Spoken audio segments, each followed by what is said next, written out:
Samantala, binalikan po ng GMA News ang Laud Quarry sa Davao City kung saan inilibing umano ang mga pinatay ng Davao Death Squad. Base po yan sa testimonya ni retired SPO3 Arturo Las Cañas. Sabi po ng ilang residente roon, wala silang alam na pinatay sa kanilang lugar. Balitang hatid ni Victoria Tulad.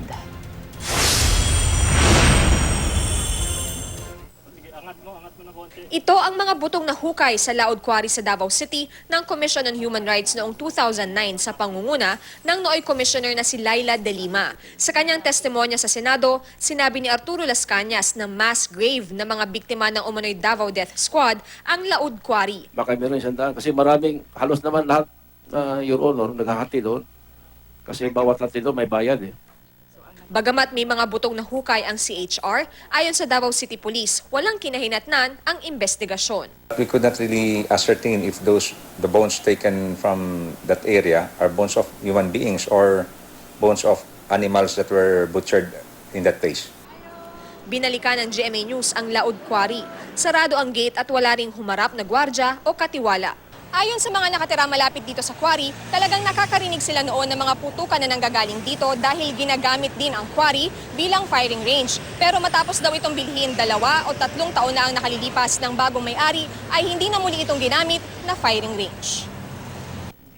Ayon kay Las Cañas, kabilang sa mga pinatay at inilibing sa Laud Quarry, isang kidnapping suspect, kanyang pamilya at mga kasambahay. Pati na rin ang 11 Chinese national na nahuli sa isang drug raid at isang nanloko di umano sa kapatid ni Pangulong Duterte na si Jocelyn. Hindi ko sure kung pero ang instruction ni SPO for Sanin Benvenuto, niloko nito ang kapatid ni Mayor na si Jocelyn.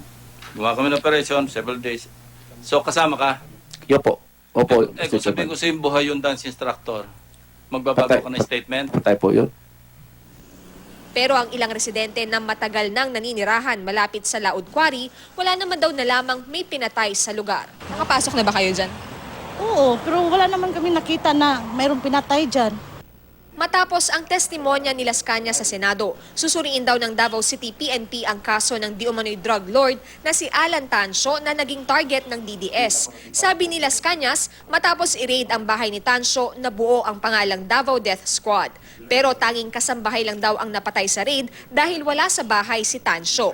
Sabi ng Davao City PNP, may isang Alan Tancio silang naaresto sa isang buy-bust operation noong December 11, 2016 na nakakulong na ngayon sa Davao City Jail. Paano kayo nakakasiguro na itong Alan Tancio na ito ay yung target ng DDS daw? Wala kaming idea yung target na yan kung siya pa yun. Basta ang sa amin lang, may nahuli kami na Alan Tancio. Kailangan din daw veripikahin kung totoo ngang buhay pa ang di umano'y dance instructor ng kapatid ni Pangulong Duterte. Allegedly, but I have to verify if talagang buhay pa yung tao na yun. But many people are saying buhay pa talaga.